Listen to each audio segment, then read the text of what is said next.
ભોલેનાથ की जय। ગઈકાલે શિવ મહાપુરાણની રુદ્ર સંહિતા આપણે બીજો ભાગ શરૂ કરવા જઈ રહ્યા છીએ। ભગવાનનું આવાહન કરીએ। શાંતમ પદ્માસનસ્તમ શશિધર મુકુટમ પંચવક્ત્રમ ત્રિનેત્રમ શૂલમ વજ્રમ ચ ખડ્ગમ પરશુભૈરમ દક્ષ ભાગે વહંતમ नागं पाशां च घण्टां डमरुकसहितां चाङ्कुशं वामभागे नानालङ्कारयुक्तं स्फटिकमणिनिभं पार्वतीशं नमामि। ભગવાન આપનું આવાહન કરીએ છીએ, આપની આગમનની અનુભૂતિ કરીએ છીએ, આપને આસન પ્રદાન કરીએ છીએ અને આપના નેતૃત્વમાં શિવ મહાપુરાણનું પઠન પાઠન ચિંતન મનન કરીએ છીએ। શિવ પંચાક્ષર કરી ભગવાનની સ્તુતિ કરી આપણે આગળ વધીશું।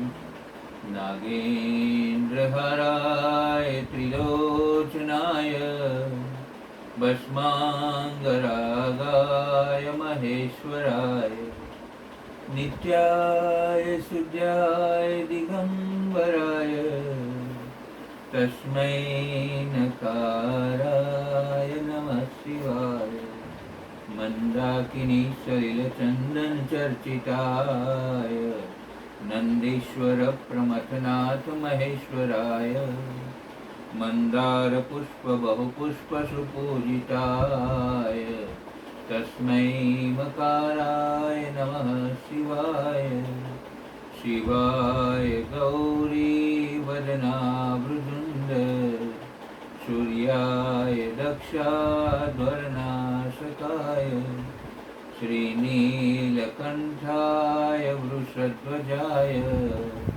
तस्मै सिकाराय नमः शिवाय वसिष्ठकुम्भोद्भवगौतमाय मुनीन्द्रदेवार्चितशेखराय चन्द्रार्कवैश्वानरलोचनाय तस्मै वकाराय नमः शिवाय यक्षस्वरूपाय जटाधराय पीनाकहस्ताय सनातनाय दिव्याय देवाय दिगंबराय तस्मै यकाराय नमः शिवाय पंचाक्षरमिदं पुण्यं या पठेत् शिवसन्निधौ शिवलोकं वाप्नोति शिवेन सह मोदते।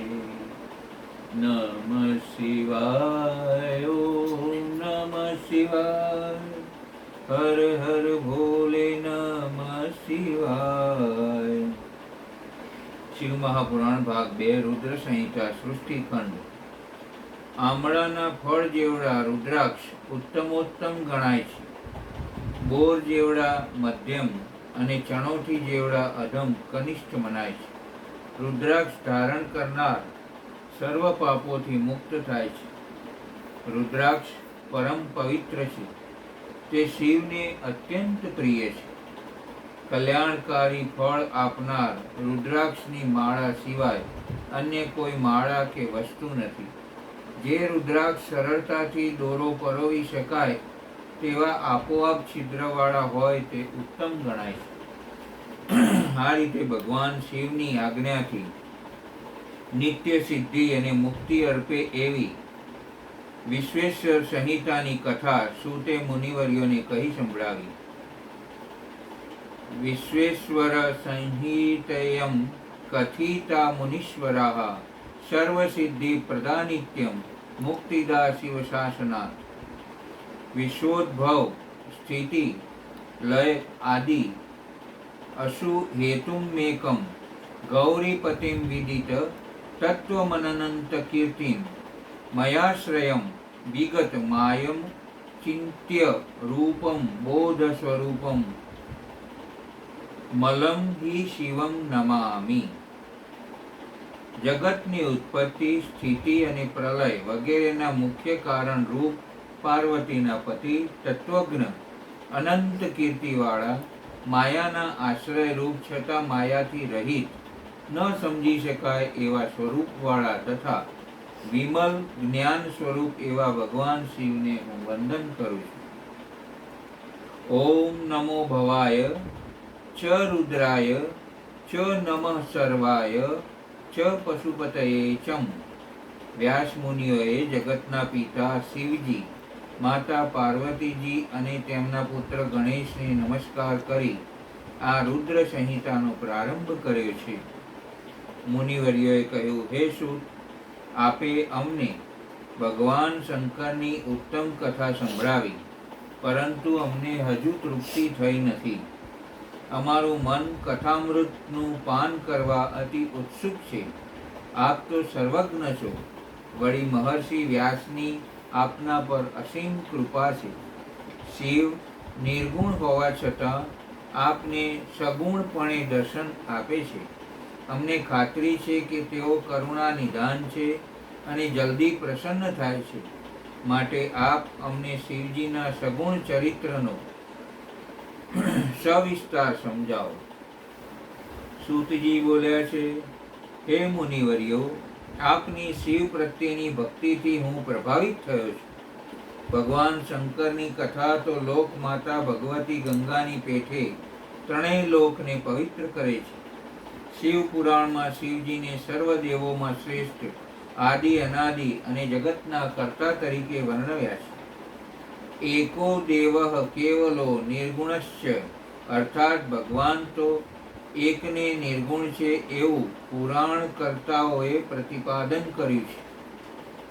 માત્ર ઉપાધિ ભેદથી આ પરમ કૃપાળુ પરમાત્મા વિવિધ સ્વરૂપે દેખાય છે.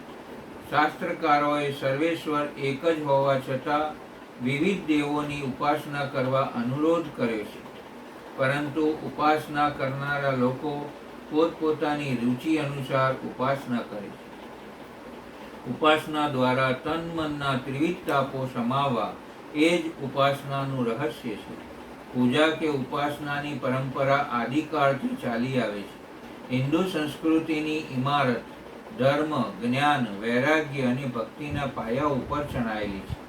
દેવોની ઉપાસનાનું સ્થાન અનેરું, અનોખું અને અદ્વિતીય છે. ઉપાસના એટલે સમર્પિત થઈ જવાની ભવ્ય ભાવના. દેવ તો એક જ છે. મુનિઓએ પૂછ્યું, હે સૂત, શિવનું પ્રાગટ્ય, તેમની લીલા, ચરિત્રો, પાર્વતીનું પ્રાગટ્ય, તેમના વિવાહ વગેરે વૃત્તાંત અમને કહો. સૂતજી બોલ્યા છે, એક વખત નારદ તપ કરવા હિમગીરી પર ગયા. ત્યાં દીર્ઘકાળ સુધી તપ કર્યું. ઇન્દ્રને ચિંતા થઈ કે તપના બળે નારદ કદાચ મારું ઇન્દ્રાસન આંચકી લેશે. આથી તપમાં વિઘ્ન કરવા કામદેવને મોકલ્યો. વસંતનો મિત્ર કામદેવ ત્યાં ગયો. તેણે તપોભંગ કરવા યુક્તિ પ્રયુક્તિ યોજી, પરંતુ જીતેન્દ્રિય નારદ આગળ તમામ પ્રયત્નો નિષ્ફળ ગયા. નારદજીના ચિત્તમાં કોઈ વિકાર થયો જ નહીં. કામદેવ કે વસંત ઋતુનો વિજય થયો નહીં. કારણ કે નારદજી પર મહાદેવ પ્રસન્ન હતા, તેથી તેમના ઉપર કામદેવ કે વસંતનો પ્રભાવ પડ્યો નહીં. તેમણે દીર્ઘકાળ સુધી તપ કર્યું. તપથી નિવૃત્ત થયા પછી એમણે અભિમાન કર્યું કે કામદેવને પણ હું જીતી ગયો છું. કૈલાસ જઈ પોતાની સિદ્ધિ કહી સંભળાવી. આત્મશ્રદ્ધા કરી બ્રહ્માજીને બધી વાત કરી. ત્યાર પછી સગર્વ સઘળું વૃત્તાંત વિષ્ણુને પણ કહ્યું. વિષ્ણુ ભગવાને શિવજીનું આરાધન કર્યું અને શિવજીની સંમતિ મેળવી નારદજીના માર્ગમાં માયા રચી. વિચરણ દરમિયાન નારદજી એક સુંદર નગરી જોઈ. અહીંનો રાજા શીલનિધિ પોતાની કન્યાનો સ્વયંવર રચી રહ્યો હતો. સારાય નગરમાં ઉત્સવ ઉજવાઈ રહ્યો હતો. દેશ પરદેશના રાજાઓ સ્વયંવરમાં ઉપસ્થિત હતા. શીલનિધિ રાજાએ નારદજીનો સત્કાર કર્યો, તેમનું પૂજન કર્યું. પછી પોતાની પુત્રીનું ભવિષ્ય ફળ કહેવા વિનંતી કરી. નારદજી આ કન્યાનું દેવાંશી રૂપ નિહાળી મોહિત થયા. તેમણે કહ્યું કે આ કન્યાને દેવતુલ્ય અને કામને જીતનાર એવો વર મળશે. નારદજીએ વિચાર્યું કે મને જો વિષ્ણુનું સૌંદર્ય મળે તો આ કન્યા જરૂર મને જ વરમાળા પહેરાવે. નારદે વિષ્ણુ પાસે જઈ તેમનું સૌંદર્ય આપવા વિનંતી કરી. વિષ્ણુએ નારદજીને પોતાનું રૂપ આપ્યું, પરંતુ તેમનું મુખ વાંદરા જેવું બનાવી દીધું. તેઓ મંડપમાં જઈને બેઠા. તેમણે મનોમન નિર્ણય કરી લીધો કે હવે રાજકુમારી શ્રીમતી મને જ વરમાળા પહેરાવશે. વિષ્ણુની માયાથી સભાજનો નારદજીને મૂળ સ્વરૂપે જોતા હતા. રાજપુત્રી શ્રીમતી તો વાંદરા જેવો મુખ નિહાળી નારદજીની ઉપેક્ષા કરી આગળ ચાલી ગઈ. તે સમયે ભગવાન વિષ્ણુ રાજાનું સ્વરૂપ ધારણ કરી સભામાં પધાર્યા. તેમને કોઈએ જોયા નહીં, પણ રાજકન્યાએ જોયા. કન્યાએ તેમના કંઠમાં વરમાળા આરોપી દીધી. તેઓ તરત જ અંતર્ધ્યાન થઈ ગયા. તે વખતે રુદ્રદેવે મોકલાયેલ 2 ગણોએ કહ્યું, નારદ, તમે મોહ પામીને કન્યાની ઈચ્છા કરો છો, પણ તમારું મુખ તો જુઓ. નારદજીએ જળ ભરેલા પાત્રમાં પોતાનું મુખ જોયું તો તે વાંદરા જેવું હતું. તેમણે ગણોને શ્રાપ આપ્યો કે રાક્ષસ યોનિને પામો. હે સૂત, તમે અદ્ભુત કથા કહી છે. શિવની માયાને ધન્ય છે. ત્યાર પછી નારદજી વૈકુંઠમાં ગયા અને વિષ્ણુને કહ્યું, તમે મને કપટ કરીને કદરૂપો બનાવ્યો, તેથી તમે મનુષ્ય સ્વરૂપ લઈને મોહિત થાઓ અને વિયોગનું દુઃખ પામો. તમે મને જેનું મુખ આપ્યું હતું તેવા વાંદરાઓને તમારે સહાય લેવી પડશે. આ પ્રકારે શાપ આપીને નારદજી વિદાય થયા. નારદ મુનિએ વિષ્ણુ પર ક્રોધ કરીને અભિશ્રાપ આપ્યો, પરંતુ શિવજીએ માયા સંકેલી લીધી, એટલે પોતાની ભૂલ બદલ પશ્ચાતાપ થયો. હે પ્રભુ, મારાથી ભયંકર અપરાધ થઈ ગયો છે. મેં આપેલા શાપનું નિવારણ કરો. નારદજી, તમે ખેદ કરો નહીં. તમે મારા અનન્ય ભક્ત છો. શિવ તો ગર્વનો હરનારો દેવ છે. કાળના પણ કાળ અને ભક્તો પર કૃપા કરનારો છે. તે મારા પણ સ્વામી છે. માટે હે દેવર્ષિ, તમે મન, કર્મ, વચન શિવને જ ભજો. તેમની ભક્તિ ભાવથી તેમનું ભજન કરો. તમે શિવનો ષડાક્ષર મંત્ર જપો, રુદ્રાક્ષ ધારણ કરો ને સૌને શિવ કથા સંભળાવો. શિવ તીર્થોમાં વિચક્ષણ કરો, પૂજન અર્ચન કરો અને નિર્વિકલ્પ સ્વરૂપની પ્રાપ્તિ કરો. વિષ્ણુના આદેશ અનુસાર નારદજી તીર્થાટન કરવા લાગ્યા. એકાએક શિવજીના 2 ગણો જે શાપિત બન્યા હતા તેમનો ભેટો થયો. તેમણે કહ્યું, હે મુનીશ્વર, અમારા ઉપર કૃપા કરો. હે શિવગણો, શિવની ઈચ્છાથી જ મારી બુદ્ધિ ભ્રષ્ટ થઈ હતી અને મેં તમને શ્રાપ આપ્યો હતો. તમે શાપ ગ્રહણ કર્યો છે, તે અનુસાર તમે શક્તિમાન રાક્ષસ રાજા થશો અને શિવજી સ્વયં તમારો ઉદ્ધાર કરવા પધારશે.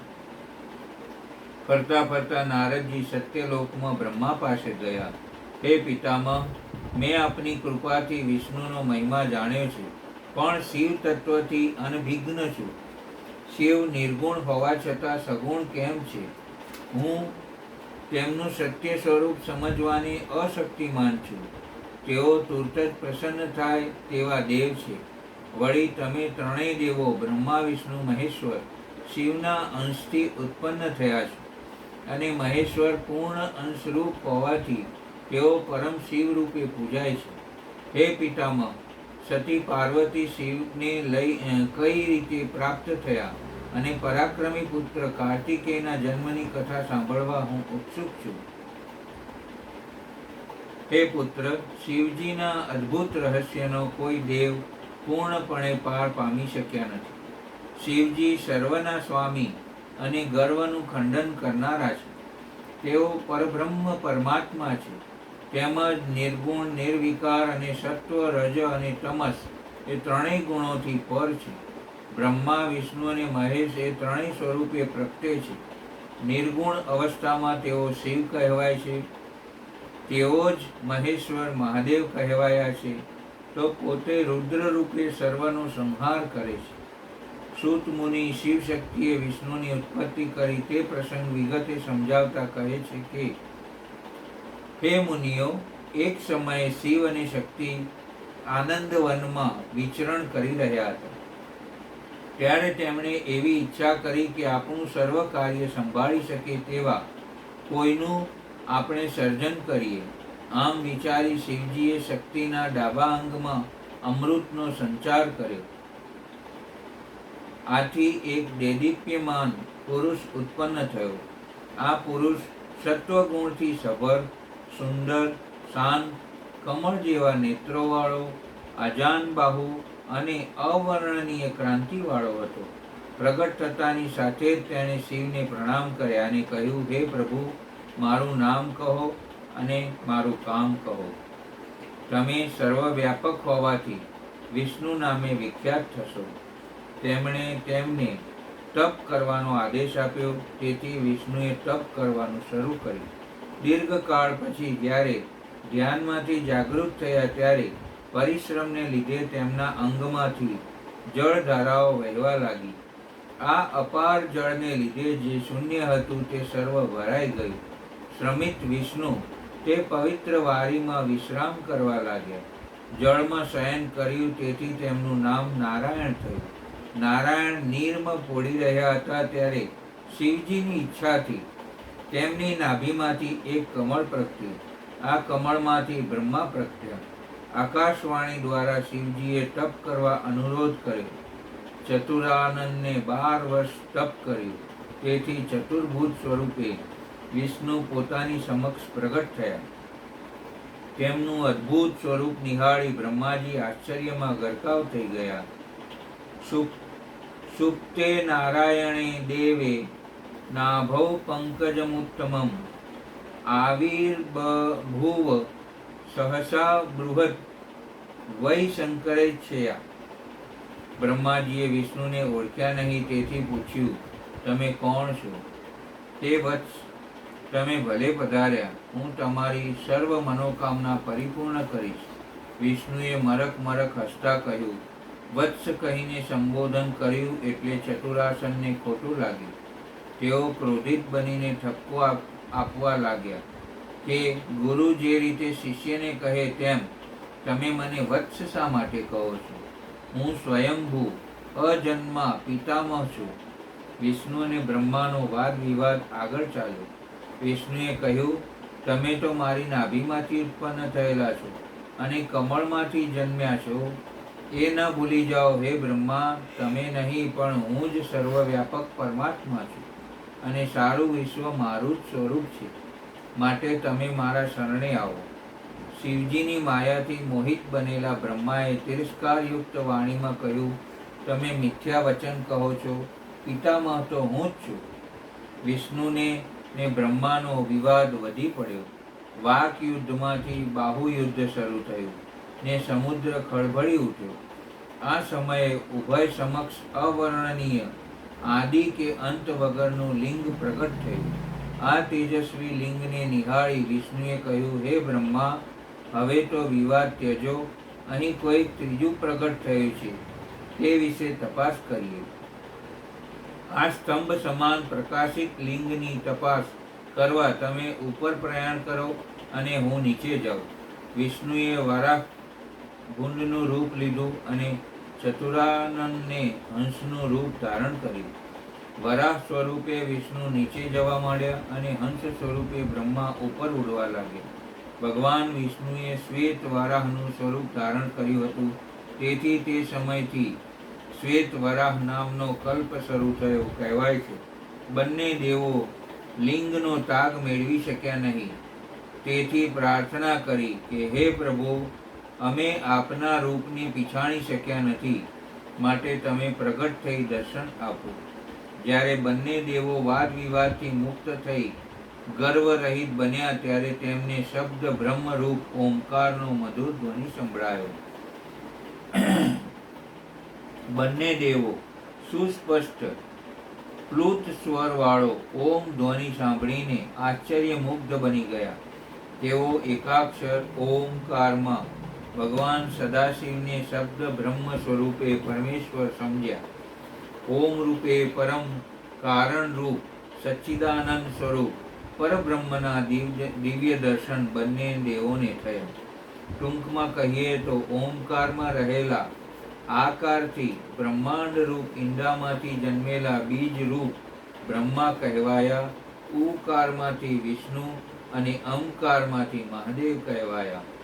આકાર દ્વારા સૃષ્ટિ સર્જન, ઉકાર દ્વારા મોહ પ્રાપ્તિ અને મકાર દ્વારા નિત્ય કૃપા પ્રાપ્ત થાય છે. આ પ્રકારનું અનુપમ ઓમકાર સ્વરૂપ નિહાળી ભગવાન શંકરની સ્તુતિ કરી. નમઃ શિવાય શાંતાય નિશ્ચયાય યશસ્વિને સનાતનાય પૂર્વાય પુરાણાય નમો નમઃ. એ સમયે બ્રહ્મા તથા વિષ્ણુને સદાશિવના શબ્દ સ્વરૂપનું એક અદ્ભુત અને સોહામણું દર્શન થયું. તે 5 મુખવાળું, 10 ભુજાવાળું, કપૂર સમાન ગૌર, અનેકવિધ પ્રકારની ક્રાંતિથી યુક્ત, વિવિધ આભૂષણોથી અલંકૃત, ભવ્ય, પરાક્રમી અને મહાપુરુષના લક્ષણોથી અત્યંત ઉત્કૃષ્ટ હતું. આ શ્રેષ્ઠ રૂપ નિહાળીને બંને દેવો કૃતકૃત્ય બન્યા.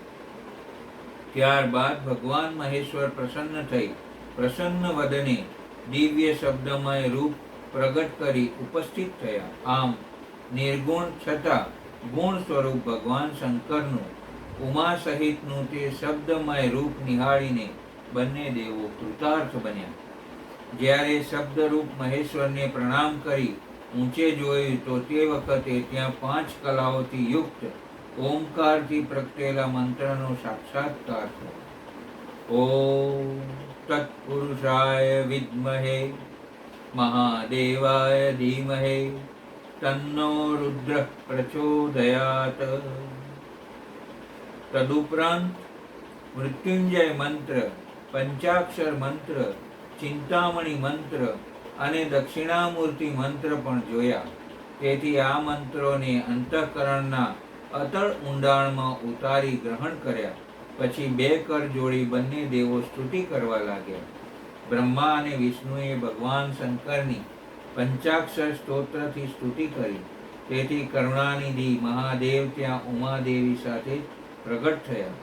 આ વખતે મહાદેવ 5 મુખવાળા, 3 નેત્રવાળા, કપાળમાં ચંદ્ર અને મસ્તકે જટા ધારણ કરેલા હતા. મહાદેવ પ્રસન્ન થઈ વિષ્ણુ અને બ્રહ્માને વેદોનું જ્ઞાન આપ્યું અને કહ્યું, હે ઉત્તમ દેવો, હું તમારી ભાવવાહી સ્તુતિથી પ્રસન્ન થયો છું. તમને મારા દર્શનનો અલભ્ય લાભ મળ્યો છે, એટલે તમને કોઈ ભય નથી. તમે બંને મારા જમણા અને ડાબા અંગોથી ઉત્પન્ન થયા છો. હે બ્રહ્મા, તમે સૃષ્ટિનું સર્જન કરો અને હે વિષ્ણુ, તમે સૃષ્ટિનું રક્ષણ કરો. હું તમારા પર પ્રસન્ન છું, માટે વરદાન માગો. હે તાત, અમને એવું વરદાન આપો કે અમને આપના ઉપર દ્રઢ ભક્તિ થાય. આપ નિર્ગુણ હોવા છતાં અમારી સહાય કરવા સદૈવ અમારી સાથે જ રહો. શિવજીએ બંને દેવોની ઈચ્છા અનુસાર વરદાન આપ્યું. શિવજીએ કહ્યું, હે વિષ્ણુ, હું નિર્ગુણ નિર્વિકારી ને સચ્ચિદાનંદ સ્વરૂપે પરબ્રહ્મ છું, છતાં સગુણ થઈ સૃષ્ટિની ઉત્પત્તિ, સ્થિતિ અને પ્રલયનો કરતા થાઉં છું. હું સદૈવ નિષ્કલ અવયવ રહિત છું, છતાં સૃષ્ટિનું સર્જન પાલનને સંહાર કરવા માટે બ્રહ્મા વિષ્ણુને મહેશના નામે 3 સ્વરૂપે થાઉં છું. શિવે કહ્યું, હે બ્રહ્મા, તમારા અંગથી હું મારું એવું રૂપ ધારણ કરીશ કે જે રુદ્ર નામે પ્રખ્યાત થશે. એ રુદ્ર મારું સ્વરૂપ જ હોય, તેનામાં અને મારામાં કોઈ ભેદ ગણવો નહીં. તત્વ તો તેનું તે જ રહે છે. આ ત્રણેય મારા જ સ્વરૂપો હોય, તેના નામો ભલે જુદા હોય, પરંતુ હું જ તે ત્રણેય સ્વરૂપમાં કારણરૂપ બિરાજમાન છું. આ શિવરૂપ સનાતન છે. તમે બંને દેવો પ્રકૃતિથી પ્રગટ થયા છો, પણ રુદ્ર પ્રકૃતિથી પ્રગટ થશે નહીં. મારી ઈચ્છા અનુસાર હું બ્રહ્માની ભ્રુકુટીમાંથી રુદ્ર રૂપે પ્રગટ થઈશ. એકંદરે જોતા રુદ્ર તામસ ગુણવાળા નથી, કારણ કે તે પ્રકૃતિ દ્વારા ઉત્પન્ન થતા તેમનું વર્ણન તામસ અહંકાર અને વૈકારિક તરીકે થાય છે. તે તો માત્ર કહેવા ખાતર જ છે. ભગવાન સદાશિવ વિષ્ણુ અને બ્રહ્માને અનુક્રમે પાલન અને રચનાનું કાર્ય સુપ્રત કર્યું, પરંતુ જે રુદ્ર ઉત્પન્ન થશે તે સંહારનું કાર્ય કરશે. ભગવતી પાર્વતી જે પ્રકૃતિ કહેવાય છે, તેમની એક શક્તિ વાણી રૂપે બ્રહ્માને સેવશે, બીજી શક્તિ લક્ષ્મી રૂપે વિષ્ણુને સેવશે અને ત્રીજી શક્તિ કાલિકા નામથી રુદ્રને સેવશે. સાવિત્રી, સરસ્વતી અને ગાયત્રી એ ત્રણેય બ્રહ્માની શક્તિઓ હશે. તેઓ પરાશક્તિના અંશરૂપ ગણાશે. બ્રહ્મા, વિષ્ણુ અને મહેશ ભવાની ભુવનેશ્વરી પાસે પોતાના સાચા કાર્યો કરવાના છે, તે માટે આજ્ઞા લેવા સ્ત્રી સ્વરૂપ ધારણ કરી ગયા હતા. મહાદેવીએ ત્રણેયને બ્રહ્માને સૃષ્ટિનું સર્જન, વિષ્ણુને સંરક્ષણ ને શિવજીએ સંહારનું કામ સોંપ્યું હતું. તેમના કાર્યમાં મદદરૂપ થવા પોતાના અંશરૂપ સાવિત્રી, લક્ષ્મી અને પાર્વતીજીને સોંપ્યા. બ્રહ્માએ કહ્યું, હે શક્તિ દેવીઓ, તમારા સ્વરૂપ જુદા છે, પરંતુ તમે ત્રણેય મહાશક્તિઓ પરાશક્તિના અંશ જ છો.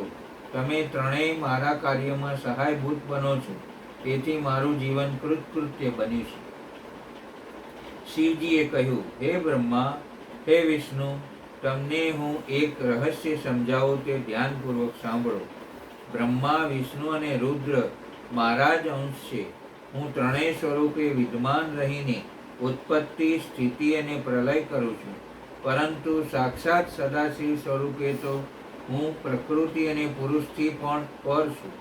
તમારે બંને પૂજવા લાયક રુદ્ર છે, કારણ કે રુદ્ર મારો પૂર્ણ અવતાર છે અને પ્રલયનો સ્વામી છે. શિવજીએ વિષ્ણુની આજ્ઞા કરી કે બ્રહ્માએ ઉત્પન્ન કરેલા લોકમાં જ્યારે દુઃખો આવી પડે ત્યારે તે દુઃખોને દૂર કરવા તમે સદા તત્પર રહેજો. તમે અનેકવિધ અવતારો ધારણ કરજો, જેથી તમારી કીર્તિ સમગ્ર વિશ્વમાં ફેલાશે. હું તમને સદાય સહાયભૂત થઈશ.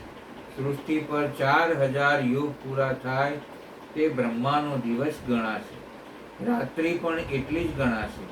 આ રીતે 30 દિવસનો એક મહિનો અને 12 મહિનાનું એક વર્ષ ગણાતા 100 વર્ષ સુધીનું બ્રહ્માનું આયુષ્ય છે. આ આયુષ્ય બળની દ્રષ્ટિએ જોતા બ્રહ્મનું એક વર્ષ એટલે કે વિષ્ણુનું એક દિવસ થાય છે. આ ક્રમે 100 વર્ષ જેટલું વિષ્ણુનું આયુષ્ય ગણવું.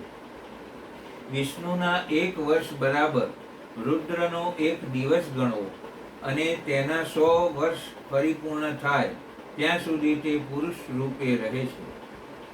આ સૃષ્ટિ ઉપરના સર્વ પ્રાણીઓને ઊંચા નીચા શ્વાસોની સંખ્યા 21,600 થાય ત્યારે તેમનો એક દિવસ અને રાત થઈ રહેવાય છે. 6 શ્વાસ બરાબર એક પલ, 60 પળની એક ઘડી અને 60 ઘડીનો એક દિવસ રાત્રિ ગણાશે. આમ કહીને કરુણાનિધિ શિવે પરમ કરુણાથી પોતાના બંને કર ઊંચા કર્યા અને બ્રહ્મા તથા વિષ્ણુના મસ્તક ઉપર તે મૂકીને તરત જ અંતર્ધ્યાન થયા. નમો શિવ શિવા શિવાશીષ શિવાર્થ કૃતાન શિવ. નમો હર હરા હરાહર હરંતરિમ મે દશમ. નમો ભવ ભવા ભવ પ્રભવ ભૂતવે મે ભવાન. નમો મૂળ નમો નમો નમઃ ઉમેશ તુભ્યમ નમઃ. સૂત મુનિએ આ પ્રમાણે કથા કહી સંભળાવી અને ઉપરયુક્ત શ્લોક ઉચ્ચ સ્વરે બોલી સદાશિવને પ્રણામ કરી શાંત થયા. મુનિવર્યોએ કહ્યું, હે સૂત મુનિ, તમારા મુખે દિવ્ય કથા સાંભળી અમારું હૃદય પુલકિત બન્યું છે. આજે અમે શિવ તત્વની ગૂઢ કથા સાંભળી પરમ પવિત્ર બન્યા છીએ. હવે શિવ પૂજનનો મહિમા અને પૂજાની વિધિ કહી સંભળાવો. સૂત મુનિ બોલ્યા, હે મુનિઓ, શિવજી પરત્વેની તમારી ભક્તિ અને શ્રદ્ધા જોઈ હું આનંદ વિભોર બન્યો છું. મહર્ષિ વ્યાસજીએ મને જે પ્રસંગ સંભળાવ્યો હતો તે હું તમને કહું છું. એક સમયે બ્રહ્માએ કહ્યું, હે નારદ, જ્યાં સુધી મનુષ્ય શિવ પૂજનથી વંચિત રહે છે ત્યાં સુધી મનુષ્યને 4 પ્રકારના કષ્ટો સહન કરવા પડે છે: ગરીબાઈ, આધિ, વ્યાધિ અને શત્રુ. માટે સર્વ આકાંક્ષાઓ પરિપૂર્ણ કરવા ભક્તિપૂર્વક અને શ્રદ્ધાપૂર્વક શિવજીનું પૂજન કરવું જોઈએ. શિવ પૂજન 4 વર્ણના લોકો કરી શકે છે. અતઃ પરઃ પ્રવક્ષ્યામિ પૂજા વિધિમ અનુત્તમં શ્રૂયતામ મૃષયો દેવાઃ સર્વકામ સુખાવહમ. બ્રહ્મા બોલ્યા, હે દેવો, હે મુનિઓ, સર્વ પ્રકારના ઈચ્છિત સુખ આપનારું ઉત્તમ શિવ પૂજન ની વિધિ તમને કહું છું, તે એકાગ્રપણે સાંભળો. ઉપાસકે પ્રાતઃકાળે બ્રહ્મ મુહૂર્તમાં ઉઠીને જગદંબા પાર્વતી સહિત ભગવાન શંકરનું ભાવપૂર્વક સ્મરણ કરવું. પછી નિત્ય કર્મથી પરવારી સ્નાન સંધ્યા પૂર્ણ કરી પૂજન વિધિ શરૂ કરવો. પૂજન અર્ચન માટે દેવ મંદિરમાં જવું અને પૂજન અર્ચનની સામગ્રી સાથે લઈ જવી. ત્યાં આસન પર બેસી આચમન કરી પ્રાણાયામ કરી શિવજીનું ધ્યાન ધરવું. પાર્વતી સહિત શિવનું ધ્યાન કરી તેમને આસન આપવું. પછી શિવને પાદ્ય અને અર્ઘ્ય આપવું. ત્યારબાદ આચમન કરીને ભગવાન શિવને અર્પણ કરેલા પંચામૃત વડે પ્રેમપૂર્વક શંકરનું સ્નાન કરાવવું. પછી સુગંધિત ચંદન અને અન્ય વિલેપનો લગાવી તેમના પર જળધારાથી અભિષેક કરવો. આ રીતે ષડાંગ વેદ મંત્રોથી અથવા શિવના 11 નામોથી જલધારા કર્યા પછી વસ્ત્રથી લૂછવા ઉદ્વર્તન કરવું. પછી આચમન આપ્યા બાદ વસ્ત્ર આપવું. પછી ઉત્તમ નૈવેદ્ય શિવને અર્પણ કરવા. પાનનું બીડું અર્પણ કરવું. જો બધી સામગ્રી પ્રાપ્ય ન હોય તો કેવળ બીલીપત્રથી પણ પૂજા થઈ શકે છે, તો પણ શિવનું પૂર્ણ પૂજન કર્યું ગણાશે. ત્યાર પછી ગુગળ આદિનો ધૂપ કરવો, ઘીનો દીવો કરવો, આરતી કરવી, વિવિધ સ્તોત્રોથી શિવની સ્તુતિ કરવી. આ રીતે અર્ઘ્ય પાદ્યને આચમન અર્પણ કર્યા પછી ગંધ ધૂપ દીપ પ્રદીપ્ત વિધિ પૂર્ણ કરીને નીચેનો મંત્ર ભણવો. ઓમ સદ્યો જાતમ પ્રપદ્યામિ સદ્યો જાતાય વૈ નમો નમઃ ભવે ભવે નાતિર્ભવે ભવસ્ય મામ ભવોદ ભવાય નમઃ. આવાહન પછી આસન અર્પણ કરતી વખતે નીચેનો મંત્ર બોલો. વામદેવાય નમો, જયેષ્ઠયાય નમઃ, શ્રેષ્ઠ્યાય નમઃ, રુદ્રાય નમઃ, કાલાય નમઃ, કલવિકર્ણાય નમો, બલવિકર્ણાય નમો, બલાય નમો, બલપ્રમથનાય નમઃ, સર્વભૂતદમનાય નમો, મનોન્મનાય નમઃ. આસન આપ્યા પછી પાદ્ય માટે મંત્ર બોલવો. અઘોરેભ્યો ચ ઘોરેભ્યો ઘોર ઘોરતે તરેભ્યો સર્વેભ્યો સર્વેભ્યો નમસ્તે અસ્તુ રુદ્ર રૂપેભ્યો. ત્યાર પછી અર્ઘ્ય માટેનો મંત્ર બોલવો. તત્પુરુષાય વિદ્મહે મહાદેવાય ધીમહિ તન્નો રુદ્ર પ્રચોદયાત. આચમન માટેનો મંત્ર આ પ્રમાણે બોલો. ઈશાનઃ સર્વ વિદ્યાનાં ઈશ્વરઃ સર્વભૂતાનાં બ્રહ્માધિપતિ બ્રાહ્મણોધિમતિ બ્રહ્મા શિવો મે અસ્તુ સદા શિવોહમ. આ રીતે મંત્રપૂર્વક કરેલી પૂજા સફળતા આપનારી નીવડે છે. શિવ પૂજનમાં રુદ્ર સૂક્ત તથા 4 વેદોના સૂક્ત અને અંતે મંત્રો વડે પૂજન કરવું. પુરુષુક્તથી પણ પૂજન કરી શકાય છે. શિવલિંગ એ તો સાક્ષાત શિવ તત્વ છે, તેથી તેનું વિધિપૂર્વક પૂજન કરવું જોઈએ અને પંચાક્ષરથી જપ કરવો જોઈએ અને પ્રાર્થના કરવી જોઈએ. હે પ્રભુ, સમજણપૂર્વક કે અજાણતા અર્ચન પૂજન કે જપ આદિ કર્યા પછી તે આપની કૃપાથી પરિપૂર્ણ થાવ. આજીવન અને જન્મોજન્મ મારી આપનામાં દ્રઢ ભક્તિ થાવ. શિવ પૂજન વિધિમાં પુરુષુક્તના એક મંત્રથી ષોડશોપચાર પૂજન શાસ્ત્ર અનુસાર ગણાય છે. જો પૂજનની વિધિ ટૂંકમાં કરવી હોય તો શિવ માનસ પૂજા 5 શ્લોકોનો પાઠ કરવો. શિવ પૂજન એ ભોગ અને મોક્ષને આપનારું છે. શિવ પૂજનમાં મુખ્ય વસ્તુ ભાવ અને શ્રદ્ધા છે. મુમુક્ષુઓએ દેખાવ અને આડંબરનો સર્વથા ત્યાગ કરવો જોઈએ.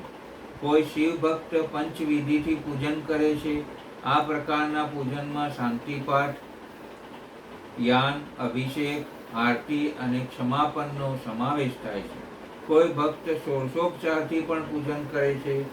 ગર્ભ શ્રીમંતો રાજોપચાર વિધિથી ગ્રહણ કરી પૂજન કરે છે. રત્નૈ કલ્પિત માનસમ હિમજલૈ સ્નાનમ ચ દિવ્યાંબરમ. આ રીતે બ્રહ્માએ નારદજીને શિવ પૂજન વિધિ વિસ્તારપૂર્વક કહી સંભળાવી.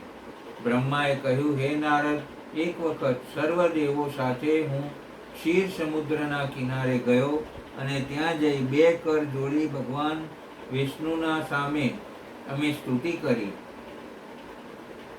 અનંતમ અનંતમ સત્યસતમ સત્સત્વમ ભવભયહરમ બ્રહ્મ પરમ સદા ભાત નિત્ય જગદ્દિદમિતિઃ કલ્પિત પરમ મુહુર્જ્ઞાનમ યસ્મિન રજતમિવ સુક્રતૌ બ્રહ્મહરમ. નમામિ શ્રી વિષ્ણુ જલધિતનયા સેવિત પદમ. અનંત સત્ય સ્વરૂપ ભવરૂપી સંસારનો ભય હરનાર પરબ્રહ્મ, જેની માયાથી જગત અનિત્ય હોવા છતાં નિત્ય ભાસે છે, પણ જેની કૃપાથી જ્ઞાન છતાં છીપમાં થયેલી રૂપાની ભ્રાંતિની માફક જગતની ભ્રાંતિ નાશ પામે છે, તેવા શ્રી લક્ષ્મીજી જેમના ચરણ કમળોની સેવા કરે છે, તે ભગવાન વિષ્ણુને હું નમસ્કાર કરું છું. આ પ્રકારે સ્તુતિ કરી. તેથી વિષ્ણુ પ્રગટ થયા અને કહ્યું કે, હે દેવો, મારું શું કામ પડ્યું છે તે કહો. બ્રહ્માએ કહ્યું કે સર્વ દુઃખોના નિવારણ માટે નિત્ય સેવા કયા દેવની કરવી તે જાણવા માટે અમે ઉત્સુક છીએ. વિષ્ણુએ કહ્યું, તમારે સદૈવ સર્વ દુઃખોને દૂર કરવા માટે દેવાધિદેવ સદાશિવનું સેવન કરવું જોઈએ. ઉત્તમ પદની પ્રાપ્તિ માટે શિવનું લિંગ, મૂર્તિનું પૂજન અનિવાર્ય છે. જેઓ પ્રેમપૂર્વક શિવની ભક્તિ કરે છે અને નિત્ય સ્મરણ કરે છે, તે કદાપી દુઃખી થતા નથી. વિષ્ણુના આ શબ્દો સાંભળીને સર્વ દેવો શિવલિંગની માગણી કરવા લાગ્યા. તેથી વિષ્ણુએ વિશ્વકર્માને આજ્ઞા કરી કે, હે વિશ્વકર્મા, આપ મારી આજ્ઞાથી શંકરના શ્રેષ્ઠ લિંગોનું સર્જન કરી દેવોને અર્પણ કરો. આ આદેશને શિરોમાન્ય ગણી વિશ્વકર્માએ અનેકવિધ પ્રકારના શિવલિંગો તૈયાર કર્યા અને દેવોને તેમના અધિકાર અનુસાર અર્પણ કર્યા. ઇન્દ્રને માણેકનું, કુબેરને સુવર્ણનું, ધર્મરાજાને પીળા મણીનું, વરુણને શ્યામ મણીનું, વિષ્ણુને નીલમનું, બ્રહ્માને સોનાનું, વસુઓને ચાંદીનું, અશ્વિની કુમારને પિત્તળનું, દેવી લક્ષ્મીને સ્ફટિકનું, આદિત્યને ત્રાંબાનું, સોમને મોતીનું અને સૂર્યનારાયણને હીરાનું શિવલિંગ આપ્યું. તદુપરાંત બ્રાહ્મણોને માટીનું, મય દાનવને ચંદનનું, નાગોને પરવાળાનું, યોગીને ભસ્મનું, યક્ષોને દહીંનું અને બાણાસુરોને પારાનું લિંગ આપ્યું. ત્યાર પછી વિષ્ણુએ સવિસ્તાર લિંગ પૂજનનો મહિમા સમજાવ્યો અને વિધિ કહી સંભળાવી. વિશેષમાં વિષ્ણુએ કહ્યું કે કોઈએ કર્મનો ત્યાગ કરવો નહીં અને સંપત્તિ અનુસાર દાન કરવું. 1000 કર્મયજ્ઞો કરતાં એક તપ યજ્ઞ વધે છે. 1000 તપ યજ્ઞો કરતાં એક જપ યજ્ઞ વધે છે અને તેથી વધુ એવા ધ્યાન યજ્ઞથી શ્રેષ્ઠ બીજું કોઈ સાધન નથી. જે બ્રહ્મવેત્તા છે તેના માટે કર્મની આવશ્યકતા નથી. આવા યોગીજનોના અંતઃકરણમાં શિવજી લિંગ સ્વરૂપે હંમેશા વાસ કરે છે. જેના હૃદયમાં મહેશ્વર બિરાજે છે તેને પછી મૂર્તિ વગેરેની જરૂરત રહેતી નથી. પરંતુ જેને વિશિષ્ટ જ્ઞાન પ્રાપ્ત થયું નથી તેને માટે પ્રતીક તરીકે મૂર્તિ, શિવલિંગ કે પ્રતિમાનું કલ્પના આવશ્યક છે. સગુણથી નિર્ગુણની પ્રાપ્તિ થાય છે. અવલંબન વિના ઊંચે ઉડવું દુષ્કર છે. પૂજનથી ભક્તિ થાય છે અને ભક્તિથી જ્ઞાનની પ્રાપ્તિ થાય છે.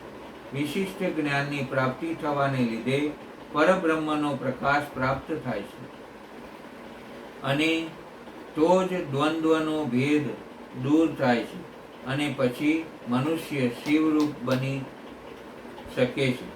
માટે સર્વ પૂજનમાં શિવ પૂજનને ઉત્તમ ગણ્યું છે.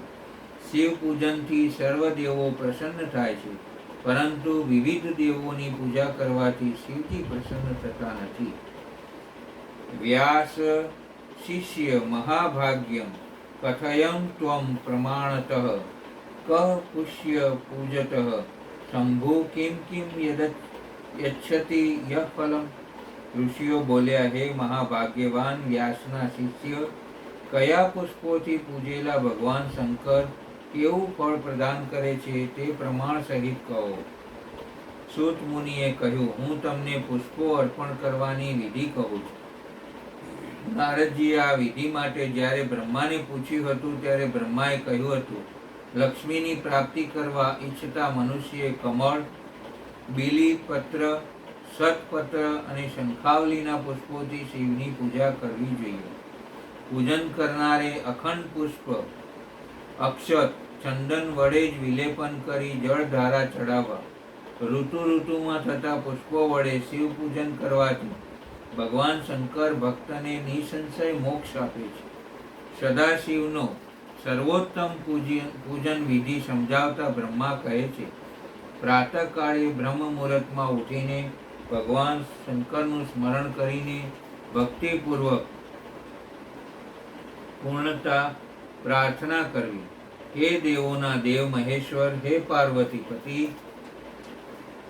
જગતનું મંગલ કરો. મારા અંતઃકરણમાં ધર્માનુસાર પ્રેરણા આપો. ત્યાર પછી શૌચ વિધિથી પરવારી સ્નાન કરી શુદ્ધ થઈ શુદ્ધ વસ્ત્ર પરિધાન કરી પવિત્ર જગ્યામાં પૂજન કરવા બેસવું. સાનિધ્યમાં શિવલિંગ રાખી શિવજીનું આવાહન કરવું.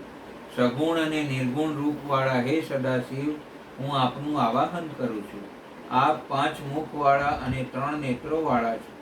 મસ્તક પર ચંદ્ર અને જટાજૂટ ધારણ કરો છો. ગજચર્ય, વ્યાઘ્રચર્મ અને નાગોના આપ ઉજ્જવળ અંગ ઉપર ધારણ કરો છો. સર્વ દેવો આપની સ્તુતિ કરે છે. આસન, પાદ્ય અને અર્ઘ અર્પણ કર્યા પછી પંચામૃત વડે સ્નાન કરાવવું. ચંદન વડે વિલેપનો લગાડવા. ત્યાર પછી વસ્ત્રો, પુવિત વગેરે અર્પણ કરી ઋતુ પ્રમાણે પુષ્પો ચડાવવા. તદુપરાંત તુલસી પત્ર અને બીલીપત્ર ચડાવવા. સુગંધિત દ્રવ્યો લગાડવા. ધૂપ દીપ અર્પણ કરવા. નૈવેદ્ય ધરી આચમન કરાવવું. 5 દિવેટવાળી આરતી ઉતારવી. બંને ચરણોમાં 4 વખત, નાભિ મંડપમાં 2 વખત, મુખ પર 1 વાર અને આખા અંગ ઉપર 7 વાર એમ 14 વખત આરતી ઉતારવી. પંચાક્ષર મંત્રનો જપ કરવો. સ્તુતિ અને પ્રદક્ષિણા કરવી તથા સાષ્ટાંગ નમસ્કાર કરવા. અંતમાં મંત્ર પુષ્પાંજલિ અર્પણ કરવી. ક્ષમા યાચના કરવી અને દેવોનું વિસર્જન કરી નમનનું જળ લઈ મસ્તકે ચડાવવું. આ પ્રમાણે બ્રહ્માએ જે પૂજન વિધિ દેવોને કહી સંભળાવી તે સૂત મુનિએ મુનિવર્યોને કહી સંભળાવી. એક સમયે નારદજીએ બ્રહ્માને પૂછ્યું, હે પિતામહ, તમને શિવજીએ દિવ્ય દર્શન દઈ સૃષ્ટિના સર્જન માટે આજ્ઞા કરી હતી. પછી તમે શું કર્યું તે કૃપા કરીને કહો. બ્રહ્મા બોલ્યા, જ્યારે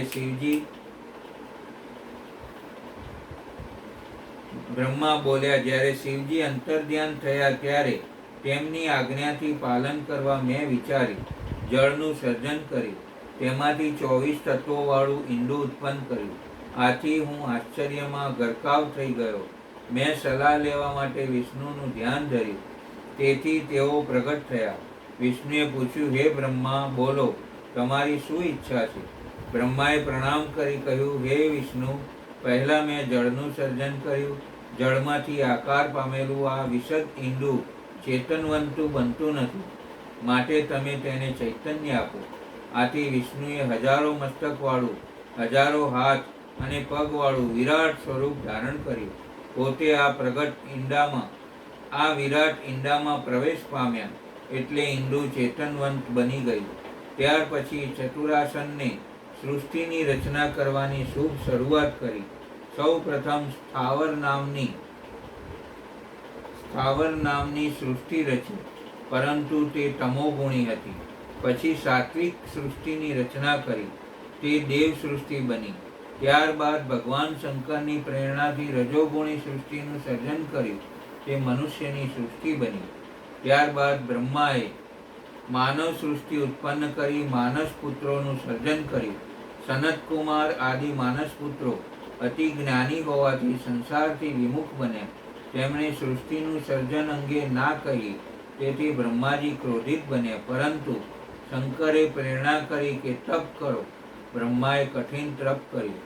બ્રહ્માના તપથી પ્રસન્ન થઈ તેમની બે ભ્રુકુટી વચ્ચેના સ્થાનમાંથી પરમ કૃપાળુ સદાશિવ પ્રગટ થયા.